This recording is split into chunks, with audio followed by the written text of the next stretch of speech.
तानुल हिंद सरकार गरीब नवाज की चौखट पे एक हाफिज जी पहुंचे और पहुंचने के बाद तिलावत करते हैं, दीजिए सरकार, दीजिए सरकार। असल में उलमा हुफ्फाज अहले इल्म लोग जरा अदब से मांगते हैं, उनका अपने मांगने का एक स्टाइल होता है, अंदाज होता है।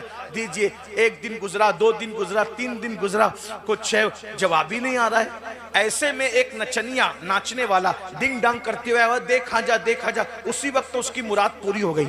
हाफिज जी ने देखा और ये डिंग डांग करते हुए आया और देखा जा बोला और इसकी मुराद पूरी हो गई। और मैं हफ्ते भर से बैठा हुआ यहाँ तिलावत करके कह रहा हूँ, सरकार दीजिए ना, सरकार दीजिए ना, तवज्जो ही नहीं है मेरी तरफ। हाफिज जी को गुस्सा आया, कुरान उठाया, उस कुरान को बंद किया, ताक में रखा और ताक में रखकर गरीब नवाज की चौखट पे उंगलियां पटकी, चौखट पे उंगलियां मारी और उंगलियां मार के कहा, गरीब नवाज आपके यहाँ इंसाफ नहीं है।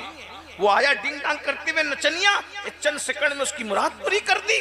और मैं हफ्ते भर से पड़ा हुआ, कोई तवज्जो ही नहीं। अब मैं जाता हूँ, कभी नहीं आऊंगा। आपके यहाँ इंसाफ नहीं है, आप इंसाफ नहीं करते।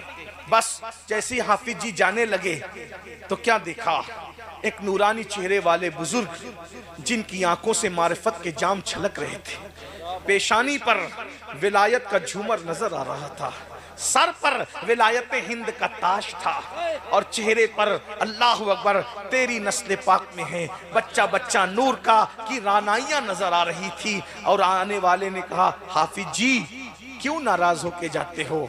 कहा इनके यहाँ इंसाफ नहीं है। वो आया डिंग डांग करते, उसके चंद सेकंड में मुराद पूरी कर दी। हफ्ते भर से पढ़ा हूं, सुनते ही नहीं। अब मैं जा रहा हूं।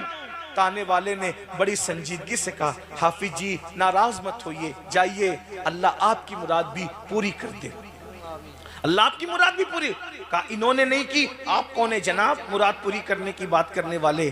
तो कहा, जिस मोइनुद्दीन की चौखट पे आए हो ना, वही मोइनुद्दीन मैं हूं। तुम्हारी मुराद भी पूरी की है और तुमको जियारत भी अता की है। जाओ हाफिज जी जाओ, तुम्हारी मुराद भी पूरी हो गई। फिर कहा कदम पकड़ के, सरकार इतनी देर क्यों की, इतनी देर क्यों की? उसको जल्दी, मुझे देर से। कहा हाफिज जी तू बेसब्र है? दरअसल बात यह है कि उस नचनिया की आवाज मुझे पसंद नहीं थी और वो भी पसंद नहीं था। जब उसने कहा दे दो तो मैंने सोचा कि दूसरी बार कहने से बेहतर है इसको दे दो ताकि ये भाग जाए, ये चला जाए, इसको मिलेगा ये चला जाएगा।